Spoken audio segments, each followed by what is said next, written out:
kita akan bercakap mengenai situasi sekarang pandemik COVID-19, ramai dibuang kerja. Jadi apakah hak anda selaku pekerja? Adakah selepas dibuang kerja kita boleh contohnya dibuang kerja secara tidak adil? Jadi secara tidak adil itu banyaklah cara dia kan. Jadi adakah kita boleh kembali mendapatkan kerja kita ataupun bagaimana?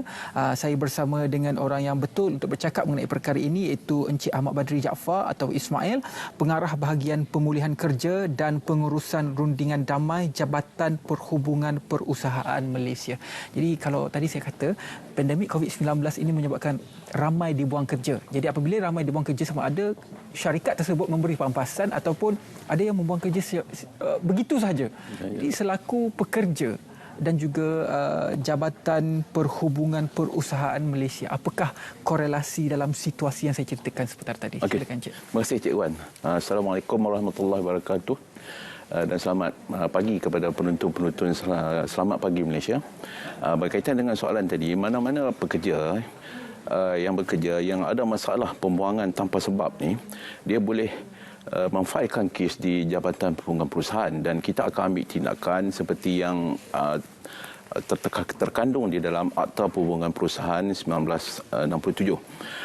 Dalam akta ini, dia terutamanya dalam Seksyen 20, dia memperuntukkan mana-mana pekerja yang dibuang kerja tanpa alasan munasabah atau sebab munasabah boleh memfailkan tuntutan di bawah Seksyen 20. Jadi untuk memfailkan itu dia perlu buat apa? Jadi nak mudahnya, kalau sekiranya pekerja yang sekiranya di luar tu nak ada masalah, dia pergi boleh melawat dalam laman web kita, dia ambil borang P1, dia isi maklumat tersebut. Dalam borang P1 itu yang kita perlukan maklumat ialah nama, alamat dia, nama pekat penalan, sebab pembuangan, tarikh dibuang kerja, sebab dia, nama majikan, itu yang penting. Jadi dia kena failkan maklumat ini seberapa cepat yang boleh di Jabatan Perhubungan Perusahaan yang terdekat.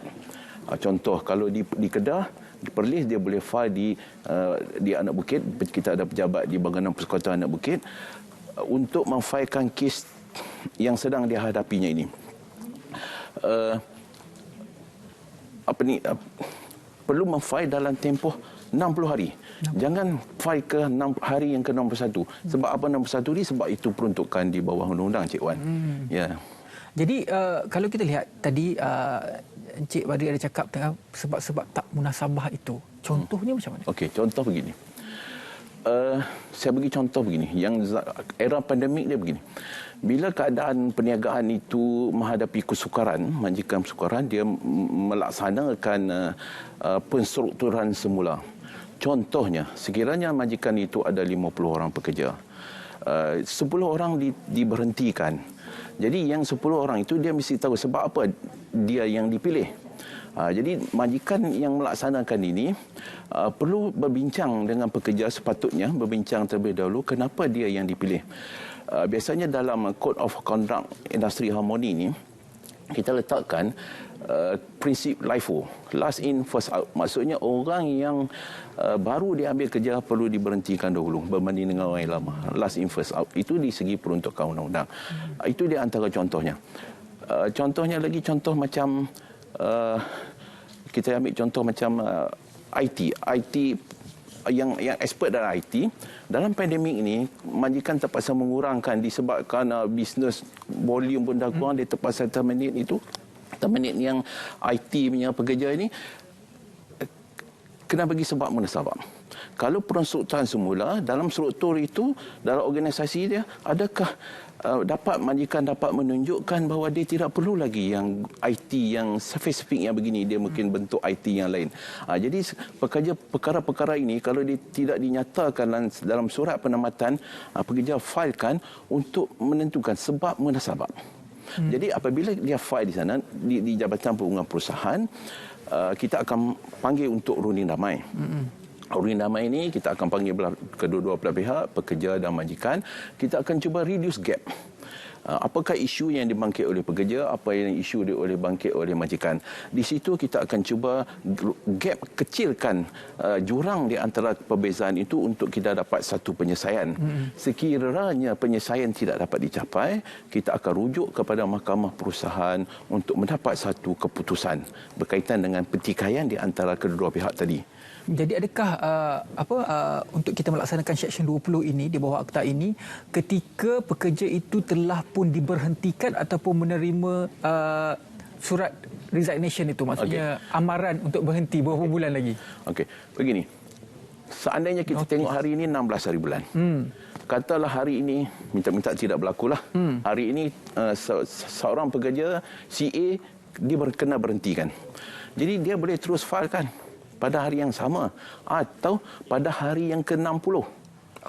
Jadi kita nasihatkan secepat mungkin. Selepas notis itu dikeluarkan? Boleh. Ataupun kita itu diberhentikan serta-merta pada 16 hari bulan 4. Katalah dia beri notis pada 16 hari bulan 4, dia berhenti pada 30 hari bulan 4, dia boleh file sebelum 30 hari bulan 4 tarikh berhenti itu atau selepas 30 hari bulan 4. Tarikh 60 hari kita akan kira pada 1 hari bulan 5. Sampai cukup 60 hari. Itu di bawah peruntukan undang-undang yang mesti dipatuhi. Jadi kalau pekerja yang di luar sana tu yang kena berhenti, yang masih dalam tempoh 6 ni cepat-cepat file. Kalau file ke 61, kita di bawah peruntukan undang-undang, kita tidak ada bidang kuasa untuk membantu pekerja tersebut. Okey, tadi Tuan bercerita mengenai rundingan damai, sama ada mungkin majikan itu akan mengambil kembali pekerja ataupun sebaliknya, atau rundingan damai itu untuk merapatkan gap antara ketidaksefahaman antara pekerja dengan majikan. Kalau diberhentikan dan tanpa pampasan, adakah itu di bawah bidang kuasa jabatan ataupun? Okey.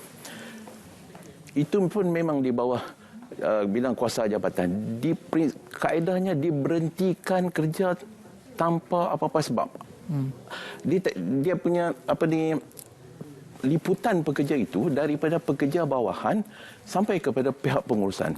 Yang 4 gaji digit, gaji minimum lebih 1,200 atau bawah, ataupun sampai 10,000, 20,000 pun boleh. Semasa kita runding damai itu, kita akan cuba lihat gap tu tadi, dan kita kalau kes-kes ni kita akan tunjukkan kes-kes perundangan yang telah diputuskan sebelum ini. Bagi kes yang seperti tadi yang diberhenti tanpa jawab ni, bagi contoh macam IT tadi, penstrukturan semula, kita akan lihat kes mahkamah dan kita akan tunjuk. Dalam kes yang begini, biasanya mahkamah telah beri satu keputusan yang begini. Jadi kita terangkan kepada majikan. Jadi terpulang pada majikan, kalau dia bersetuju, kita akan buat satu memorandum persetujuan di antara kedua belah pihak. Kalau tak bersetuju, kita akan rujuk ke Mahkamah Perusahaan. Itu dia punya prosedur yang kita laksanakan pada masa sekarang. Jadi selepas pekerja memfailkan kes tersebut, apakah yang akan dilakukan oleh jabatan untuk meneruskan kes tersebut? Sehingga mana tanggungjawab jabatan? Jadi apabila kita dapat file kes tu, kita akan ambil tindakan secepat mungkin. Kita akan panggil majikan dan pekerja untuk hadir bersemuka di pejabat. Kalau dalam pandemik ni kita akan guna teknologi sekarang, Google Meet, video conference, telefon, email, sebab tidak boleh bersemuka. Kalau sebelum pandemik ni kita bersemuka.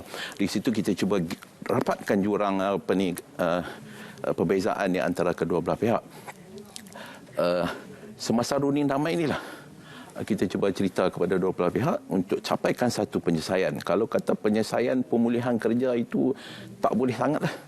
So kita akan berbincang di segi bayaran pampasan. Itu pun kalau dua-dua pihak bersetujulah. Kalau pemulihan pun tidak bersetuju, kalau bayaran ex gratia pun tak bersetuju, kita akan rujuk kes ke mahkamah untuk satu keputusan. Maksudnya terhenti di situ tanggungjawab jabatan dan akan ke mahkamah. Mahkamah yang akan buat satu keputusan bagi pertikaian tadi. Dan saya lihat di sini adalah Code of Conduct for Industrial Harmony. Maksudnya apa ini? Kod ini diguna pakai bagi perhubungan tripartism di Malaysia di antara pekerja, majikan dan kerajaan. Ini diguna pakai sejak 1970-an untuk kita mengekalkan keharmonian perusahaan di Malaysia. Kalau yang lahir membesar di tahun 60-an dulu, kita lihatlah banyak unsur-unsur pertikaian, mogok, piket dalam 60-an dulu. Saya pun tak sempat melihat perkara tersebut. Jadi ini adalah satu garis panduan di antara majikan pekerja dalam masa pandemik akademik boleh digunakan kalau sekiranya majikan menghadapi masalah dalam menguruskan perniagaan kerana struktur semula bisnes tak bagus, dia guna kod ini. Apa yang perlu dibuat berkaitan dengan pekerja tersebut? Contoh, kalau ada prinsip saya sebut tadi, LIFO, berhentikan orang yang baru masuk dahulu, orang yang kemudian dikekalkan. Lepas tu ada macam kalau ada kena runding separation scheme macam MAS, BS, special ex gratia untuk dalam reduce pekerja, dan beberapa perkara yang lain lagi lah. Dalam ni lengkap. Okey. Maksudnya majikan wajib ataupun ini adalah secara orang kata suplemen kepada apa sahaja Code of Conduct yang sedia ada? Okey. Amalan kita ni, majikan selalunya follow ini. Oh, okey. Kita nasihatlah follow ini. Ini boleh dapat dalam laman web kita. Okey. Anda boleh dapatkan laman web, Facebook, talian hotline sekarang di kaca TV anda, dan juga terima kasih diucapkan kepada Encik Ahmad Badri Jaafar Ismail, pengarah bahagian pemulihan kerja dan pengurusan rundingan damai Jabatan Perhubungan Perusahaan Malaysia. Kalau anda ada apa-apa masalah berkaitan dengan pembuangan kerja ataupun diberi notis untuk dibuang kerja, anda boleh rujuk jabatan ini untuk apa yang perlu anda lakukan untuk menegakkan hak anda. Selepas ini kita akan berehat seketika dan kembali